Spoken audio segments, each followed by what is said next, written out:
What's up, what's up, what's up? That's a big smile, Camber. Mukhang good mood ka. Duda ako sa meeting yan. Parang napakaraming kalokohang tinatago. Hindi kalokohan kundi mga chika. May tatlo akong ikukwento.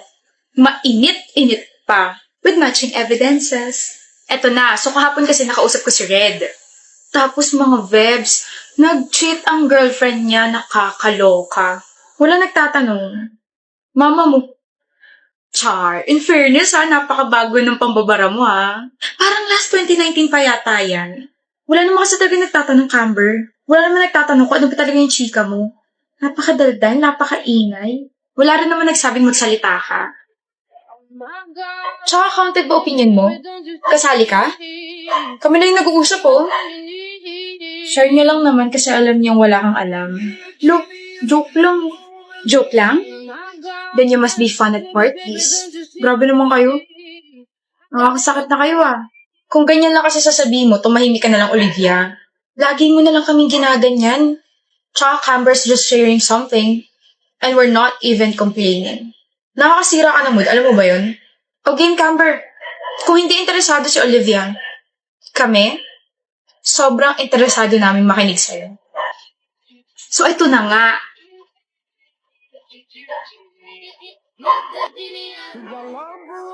We should schedule wedding next year, babe. Ang daming kailangan pagplanuhin. Ayoko madaliin to. Of course, Giselle. Kung ano gusto mo mahal. We're getting married, Dex. Paano kung bumalik yung greatest what if mo? Huwag mo akong titigan. Can't help it, Ishi. Naramdaman ko hindi ka okay, kaya dinalhan kita ng pagkain. Mahal kita, Dex. Happy 4th anniversary, Ishi. Will you marry me?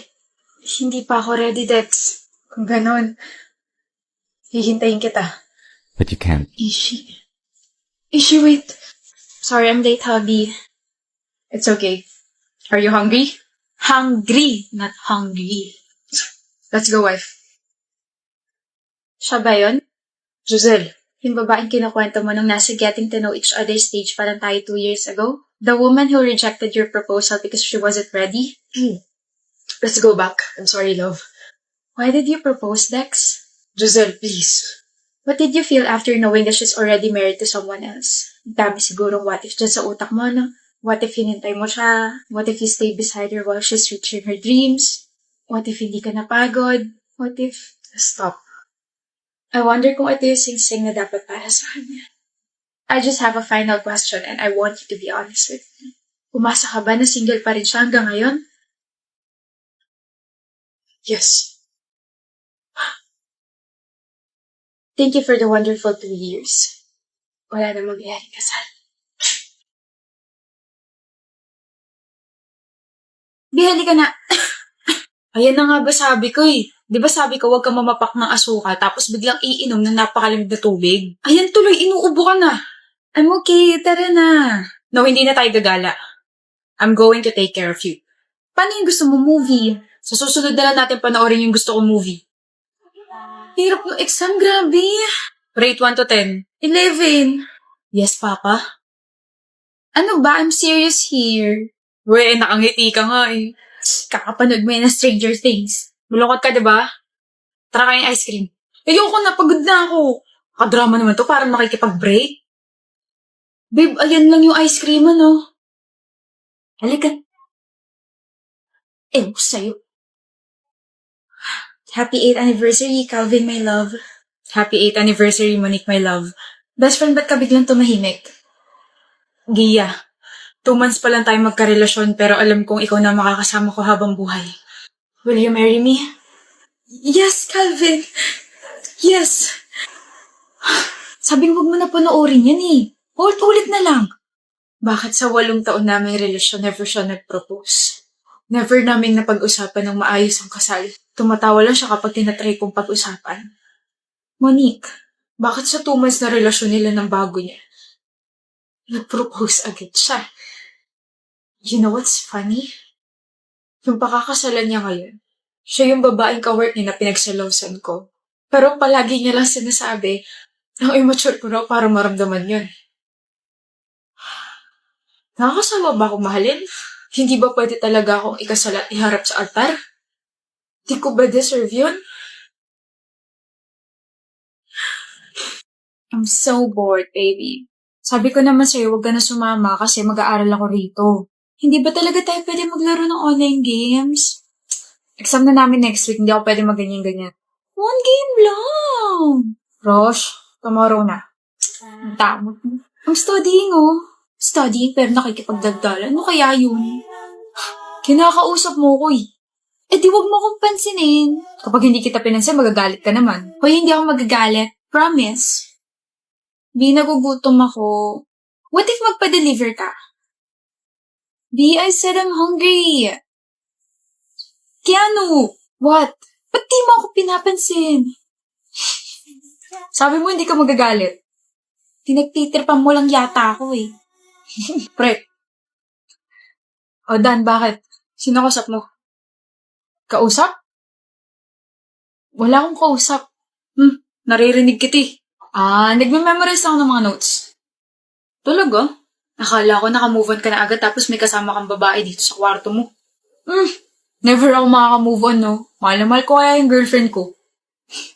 Nga pala, death anniversary ng girlfriend mo ngayon, di ba? Oo. Dadalo ka ba ngayon? Siyempre. Pasabi kay Rosh, pasensya kung hindi ako makakadalaw ah. Next week babawi ako. May intindihan niya yun. Sige pre, balik na ako sa kwarto ko. Rosh, dalhan mo ka na maraming bulaklak ha. Kailangan may candles din sa puntod ko. Okay, love.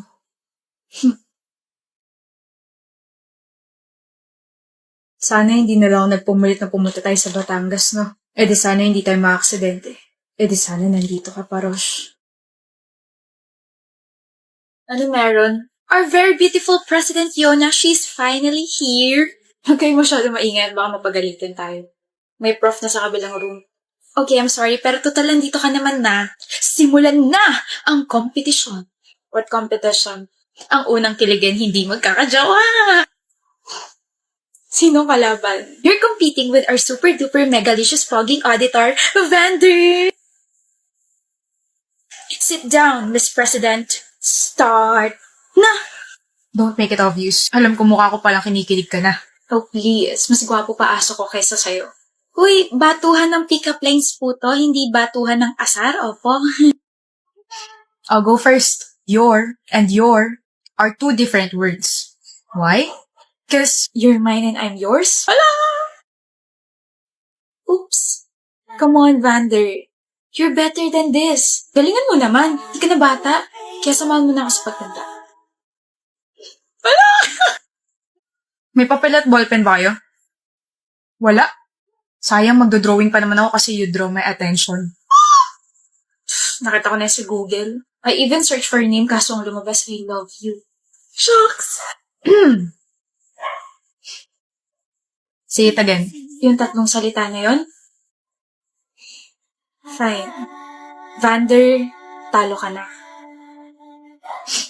Tama si Miss President Yona. Talo ka na. Kinilig ka eh. Paano ba yan? Hindi ka na yata magkakajowa forever. You are impressive, Miss Yona. May I take you out on a street food date after class? Malay mo, maging jowa kita. Huh? Hindi ba kita jowa? Hoy, ano yan? Practice lang, Laika. Of course. Sagot ko na gulaman. Hoy, ilibre niyo ako at ako may dahilan kung bakit may date kayo mamaya. Gusto mo sama ng loob, Laika? Ano to? Oh, zipper.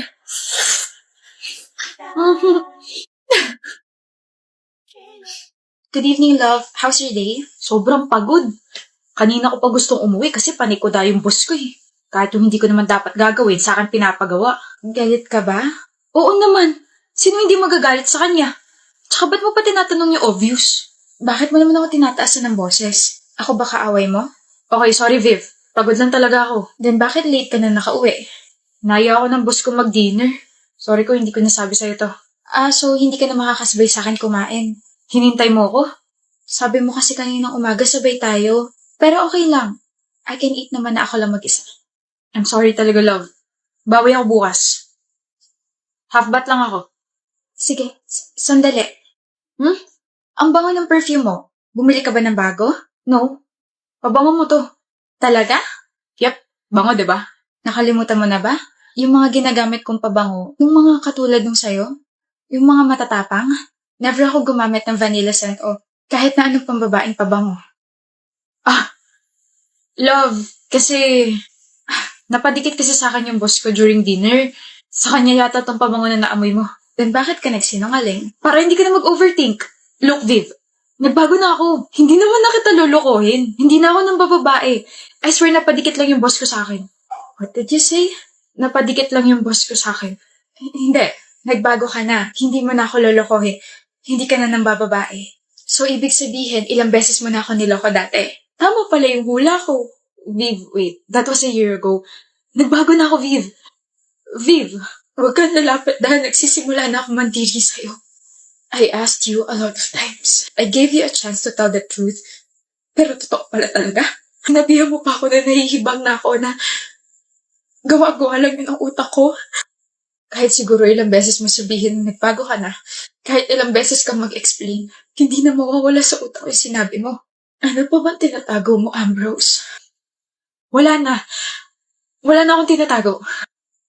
See? Hindi na ako naniniwala. No, I can't marry you. Viv, malapit na yung kasal natin. At malapit na rin ako maubos, Ambrose. I really can't marry you. Viv,